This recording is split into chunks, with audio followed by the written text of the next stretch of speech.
पुण्यात आज तिरंगा रॅलीचं आयोजन करण्यात आलेलं आहे। या संदर्भात चर्चा करण्यासाठी माझ्यासोबत भाजप मोर्चाचे काही पदाधिकारी आहेत, त्यांच्याशी आपण चर्चा करणार आहोत।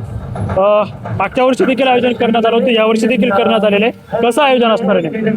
आपल्या देशाचे पंतप्रधान नरेंद्रभाई मोदी यांनी आवाहन केल्यानुसार 9 ऑगस्ट क्रांती दिन निमित्त ते 15 ऑगस्ट पर्यंत आपल्या पूर्ण देशामध्ये एक देशभक्तीचं वातावरण आणि ज्या ज्या वीरांनी आपल्या देशाच्या स्वातंत्र्यासाठी एक मोठा लढा त्यावेळेस दिला होता, यांना सर्वांना ते समर्पित आहे। आणि आपण जसं बघत असाल तसं पूर्ण देशामध्ये एक भक्तिमय वातावरण आपण पाहतो। आणि आज पुणे शहरामध्ये ही तिरंगा यात्रा इथे आज संपन्न होत आहे आणि पूर्ण पुणे शहरामध्ये बऱ्यापैकी पुणेकर आज या रॅलीमध्ये सहभागी होणार आहे। त्याच्यामध्ये युवती असतील, युवक असतील, पुणे शहरामध्ये सर्व नागरिक असतील, आज या रॅलीमध्ये सहभागी होतील। आणि एक देशभक्तीचं प्रतीक म्हणून आपण आज सर्व पुणेकरांना रस्त्यावर उतरलेलं बघणार। खरं तर मुख्यमंत्री देखील उपस्थित असणार आहे, त्यामुळे पुणेकरांचा नेमका प्रतिसाद कसा असू शकतो? आपण जसं बघत असाल पाऊसही पडतोय आणि काल जसं मुंबईमध्ये ही रॅली संपन्न झाली तर पूर्ण मुंबईकरांनी रस्त्यावर उतरून आपल्या देशभावना आणि या देशाबद्दल असलेलं प्रेम हे तिथं व्यक्त केलं।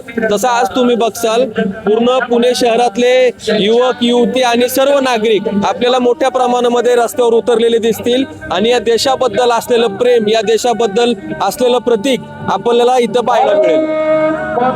मात्र पूर्वश्रमीचे भाजपचे आणि आत्ताचे राष्ट्रवादी अजित पवार गटाचे जे नगरसेवक आहेत अमोल वालोडकर यांनी मात्र या तिरंगा रॅलीला विरोध दर्शवलाय। बघा, कोणाच्या एकट्याच्या विरोधाने काही या रॅलीला फरक पडणार नाही। पुणेकर या रॅलीला मोठ्या प्रमाणामध्ये प्रतिसाद देणार। जसं मी तुम्हाला पहिलेही सांगितलं, युवक असतील, युवत्या असतील, या रॅलीमध्ये मोठ्या प्रमाणामध्ये सहभाग होतील आणि कोणाच्या एकट्याच्या विरोधाने ना कधी देशाला फरक पडला होता, ना कधी या राष्ट्राला फरक पडेल। नागरिक इथे मोठ्या प्रमाणामध्ये उपस्थित राहतील।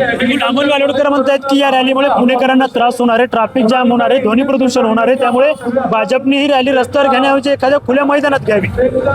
नाही, ही रॅली नागरिकांच्या प्रतिसादाने आपण इथे करत आहोत। जसं मी तुम्हाला पहिलेही सांगितलं की याची एक मोठी समिती या रॅलीसाठी नेमलेली आहे, जे याचं पूर्ण नियोजन करतं। हे कोणत्या पक्षाची किंवा कोणाची वैयक्तिक रॅली नाहीये।